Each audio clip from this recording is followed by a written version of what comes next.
Hello everyone, back tuning into our latest USA forecast. So every Wednesday we have a look at the weather for the next 10 to 14 days in the United States. That's what we're going to do for this video, and I shall get on it for you very shortly. Just to say that coming up later on, we're going to have our live stream at 6 o'clock. So from 6 o'clock this evening, we're going to be live streaming a 10 to 14 day update for the UK and for Europe as well. Take questions and be interactive. We'll be across all gas of his platforms, and we will live stream a 10 to 14 day video update for you from 6 o'clock this evening. So I shall see you live on YouTube and across all Gasworthy's platforms. Then I suppose, hopefully, I will. So these USA forecasts are YouTube exclusive, so you will need to be subscribed to Gasworthy's YouTube channel to be notified when we are releasing these videos. You need to click all notifications as well, then YouTube will tell you when these videos are being released. Thank you so much, everybody, for doing that. Right, so let's go on. We're going to start in the tropical Atlantic. We have a disturbance area in the tropical Atlantic Ocean. It's disturbance 1 with just a 10% chance of cyclone formation in the next 48 hours, a 10% chance in the next 5 days. A broad area of low pressure located a few hundred miles east of Windward Islands continues to produce a large area of disorganized showers and thunderstorms, mainly in the east, mainly to the east of its center. Strong upper-level winds are expected to inhibit significant development while the system moves west-northwest over the next couple of days. Regardless of development, the system could produce locally heavy rainfall across portions of central and northern Lesser Antilles today, the Virgin Islands and Puerto Rico on Thursday, and Hispaniola on Friday. It doesn't look like that's going to become a tropical storm, don't think we have to worry too much about that one at this stage.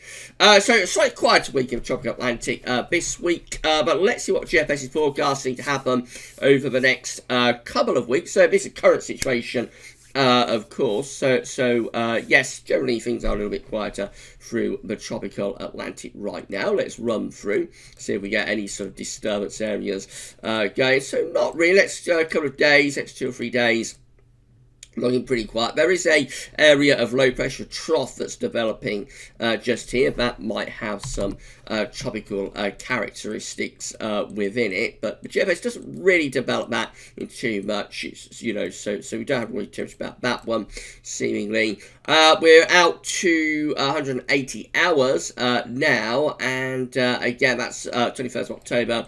Again, not too much happening, but look at this. We get through to 210 hours, and suddenly we're getting an area of low pressure developing down in the Caribbean. It tends to be this sort of area later on in the season. Let's get rid of that. It tends to be this sort of area later on in the season, like Gulf of Mexico to the Caribbean. It tends to be that sort of area later on in the season that develops tropical storms and hurricanes. This sort of broader tropical Atlantic Ocean area just here tends to become quieter later on in the season. So by 22nd of October, something quite significant is beginning to get going in the Caribbean on the latest GFS. So let's see what the GFS does with that. Well, it eventually deepens it like mad and develops it into a hurricane by the look of it, giving a direct hit on Cuba by the 24th of October. Direct hit on Cuba there on the 24th of October, and moving northwards towards Florida. Look at that. So we're just beyond day 10 now on October the 25th. And very significant hurricane is moving from Cuba towards Florida by that point. And then as we move on beyond that, so it gives a glancing blow to southern Florida that then starts pushing eastwards just off the eastern seaboard.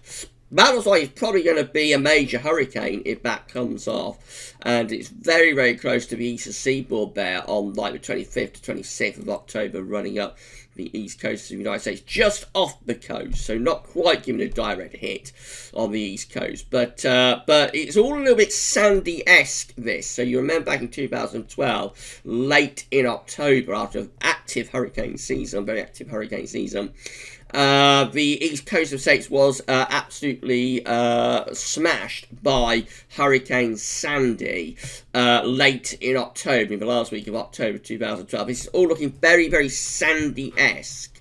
What's going on here? That was a hurricane that started, I think, again in the Caribbean as well. And so, yeah, we need to keep a very close eye on that. The GFS is very consistently developing this system and sort of bring it towards the east coast of the States. That's not saying that the east coast of the States will get a direct hit from this if it develops in the last week of October. But GFS has been quite consistent in moving it in that sort of direction. And again, this is all quite classic for late in the season to get a significant storm going in the Caribbean and then push it northwards out of the Caribbean into the Atlantic and run it quite close to the east coast of the States. So it's going to be one to watch, man. It's extended range stuff, but the GFS being quite consistent about it. So the actual area of low pressure sort of begins here just as like an area of thunderstorms or something in around a week or so's time, and then it just gradually develops more and more in the Caribbean, and then moves northwards as a hurricane towards Florida, and then develops into a major hurricane off the east coast of the state. So it's one to watch at the moment. I wouldn't say you have to worry too much about it if you're on the east coast of the states, but it's definitely one to watch, I think. Otherwise, we are in a quieter phase. Certainly in the next week, a quieter phase of the season. We're late on in the season now, but after such a very active season, we could certainly get more sort of impacts. There's another sort of disturbance area just there, by the way. That's around again 26th of October, but the GFS doesn't really develop that much, develop that too much. So it really is this one that's around the Caribbean, and I think you have to keep a close eye on. So just beware that something could be developing for the last week of October, close in the Caribbean, and then running up close to the east coast of states. More widely across the states, we're going to be quite a cold plunge coming into the far north over the next few days. More about that in a moment. And then possibly a bit of a warm-up next week. These are the 500 millibар height on throughj charts, Penn State University, for the next week to 10 days. Day 10 will take us around the 24th of October.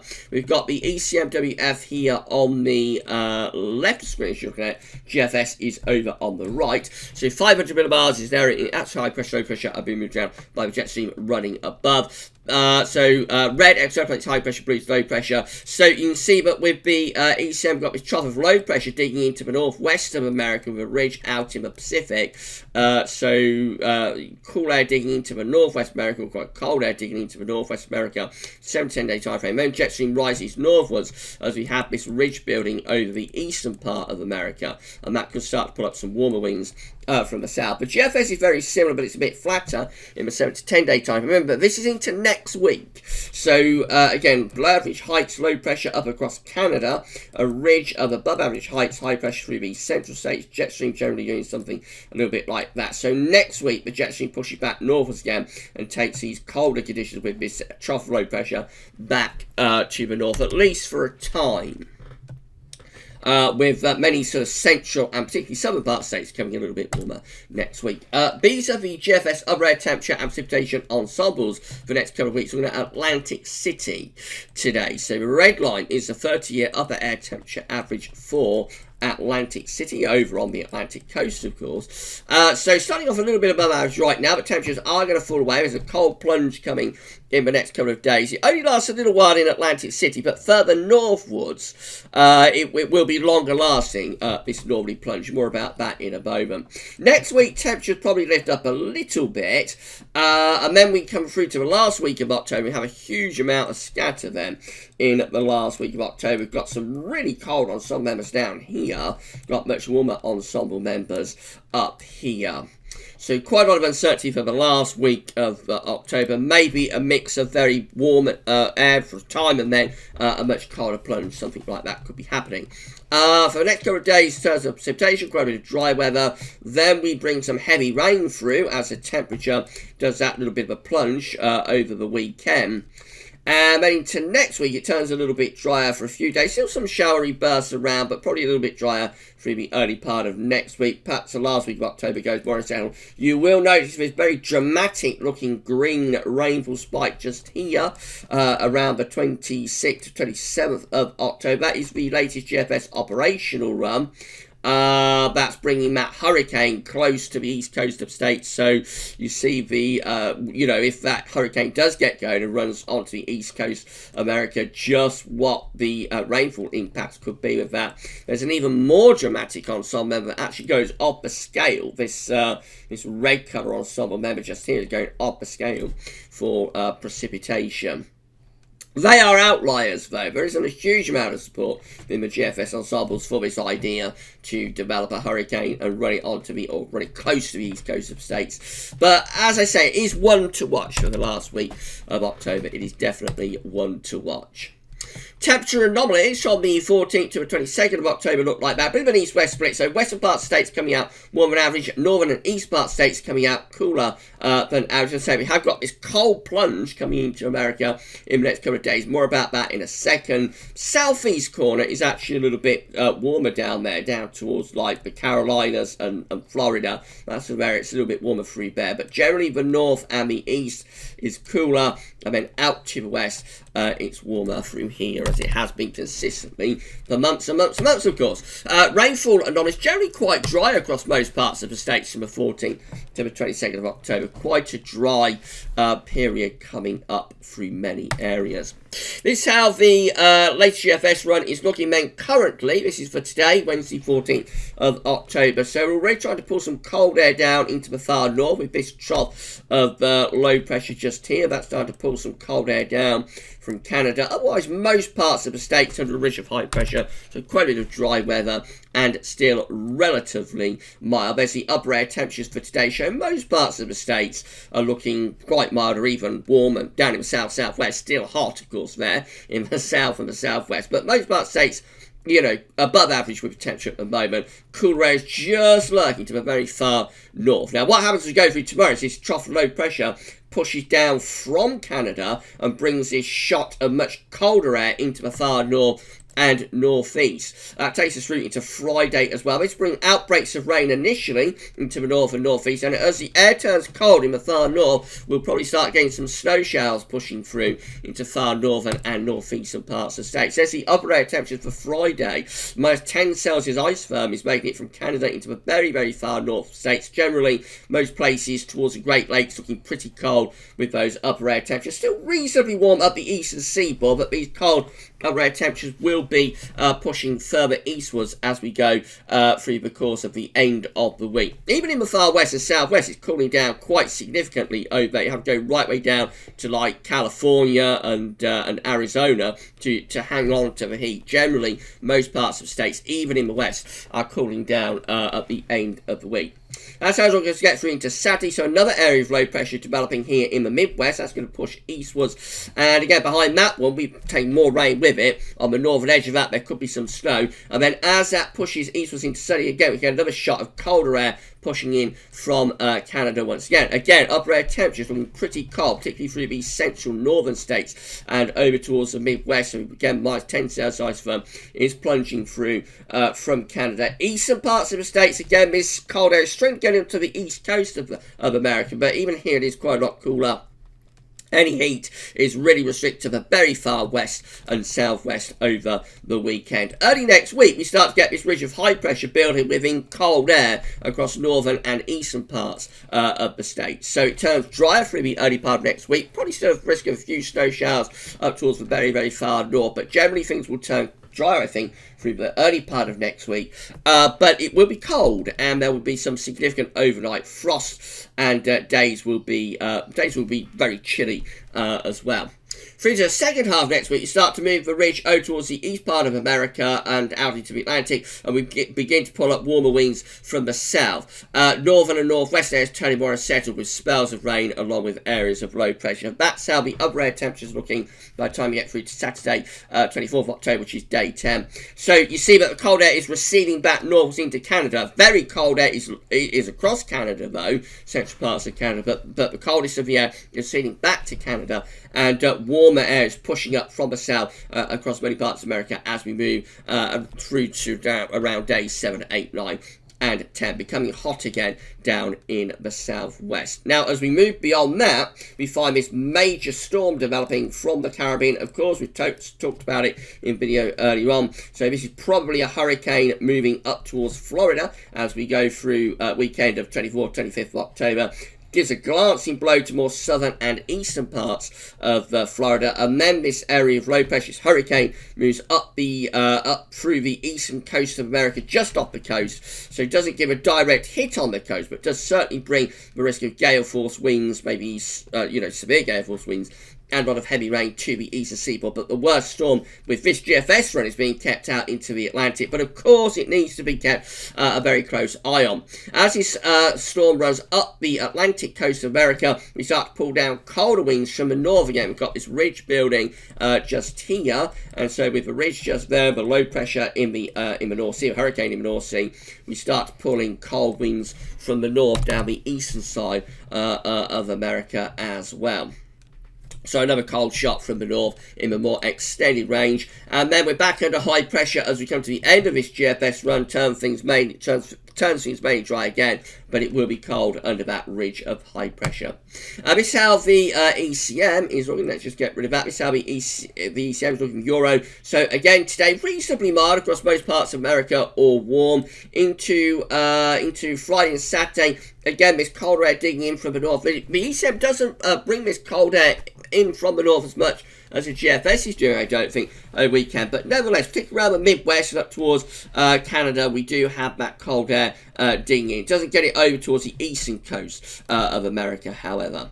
Into next week, so we'll start to pull up those warmer winds from the south quicker than the GFS does. So by the early part of next week, the ECM is generally turning many northern and eastern parts of the states a good deal warmer, unsettled out in west and northwest with this area of low pressure just here. That's how the upper air temperature is looking on Wednesday next week with Euro. So again, any cold air is mainly restricted towards the Canadian border. Most parts of the states looking milder with the ECM compared to what the GFS was showing. And then we go through in towards day 10. Again, we've got that ridge off the east coast of America that's pulling up those warm southerly winds. Day 10 itself, 24th of October. Now at this point, remember, the GFS is developing that hurricane and moving it towards Florida.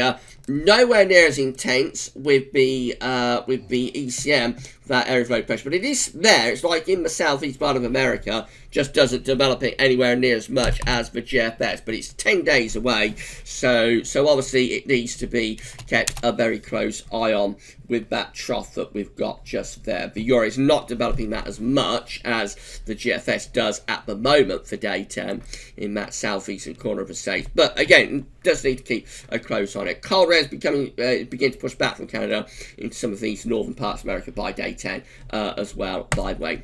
Finally, we have a look at CFSV2. So these are 500 millibar heights broken down into week periods. The first week period takes us from the 13th to the 19th of October. The coming week has the ridge in the east and out in the west with a trough of low pressure in between. So the jet stream is doing something a little bit like that. It means that the warmest weather is over on the east coast and on the west coast, and in between it's quite cold.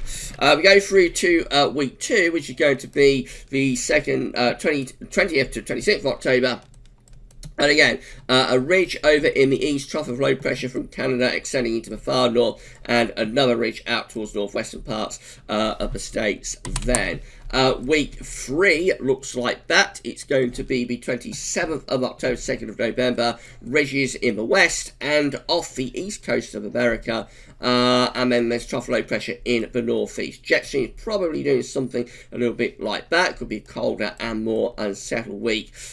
This is when we're bringing that hurricane possibly quite close to the east coast. So that could be why the ridge has been pushed out in that direction. And another ridge over here. This could be like tropical storm or hurricane related. And eventually putting down cold winds from the northwest. And then we go through to week 4, which is going to be the 3rd to the 9th of November, with the ridge coming back towards the east coast of America. Again, still that ridge off the west coast as well. In between, jet stream's probably going to be doing something a little bit like that. Temperature anomalies for week 1 looking like this. So quite warm off the east coast or down the eastern seaboard, hot in the west and in the southwest. Otherwise, pretty cool through most areas, particularly those northern and midwestern states looking quite cold.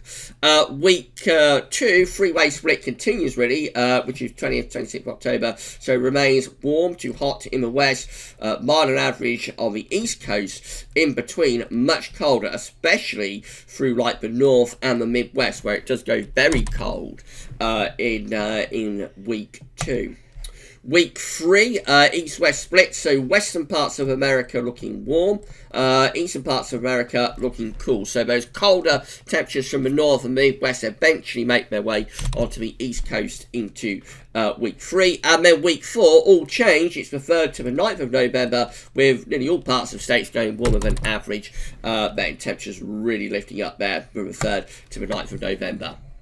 And then rainfall anomalies finally. So this is week 1 rainfall anomaly from the 13th to the 19th of October. So above average precipitation, I should say precipitation rather than rainfall, given that there will be some snow around in the far north in the next week or so. So yeah, precipitation anomalies above average for the far north. Some of that will be rain, some of it could be snow. Further southwards, of course, we've got dry and average conditions across many of those southern, southeast parts of America. Week 2 precipitation from the 20th, 26th of October. Dry and average in the west, in the northwest, and off the east coast. Otherwise, near normal, a little bit wetter than average or above average precipitation. Some of it could be snow through those northern and midwestern states. Drier than average through week 3, which would be 27th of October to 2nd of November. Drier than average then through most parts of America. And then week 4, which is the 3rd to the 9th of November, looks like that. And overall, it's a little bit more unsettled, especially through these eastern parts of the states.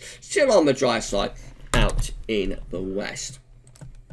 So, yeah, initially the first thing we're focusing on, I think, is the cool down. Of course, this cold air coming out of Canada into northern and northeastern parts of the states. That's the first thing to focus on in the next few days. And then more generally, I think we're going to focus on the possibility of bringing a hurricane up from the Caribbean towards the southeastern part of America, and maybe running it up the east coast during the last week of October. Very uncertain on that, of course. The GFS operationals have been quite consistent with it. There's not all that much sign on the ECMWF at the moment, but again, we're talking about like 10 days away, so we do need to keep quite a close eye and see what's happening with that one.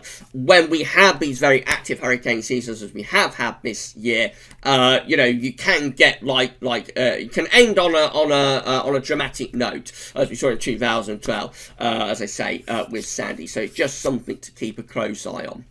Right, so that's it. We'll do USA forecast again next Wednesday, and of course we'll know more about what's happening with this hurricane then, I'm sure, during the last week of October. We'll know whether it's going to develop or not, certain where it's going. So that'll be next Wednesday. We're going to be back later on live streaming the 10 to 14 day video update for the UK and for Europe as well. So that'll be live streamed from 6 p.m. So check in then if you can, and I shall see you live from 6. Don't forget to like, share, subscribe, all of that good stuff, and we'll see you live at 6 o'clock. That's all for now, though, and thanks for watching.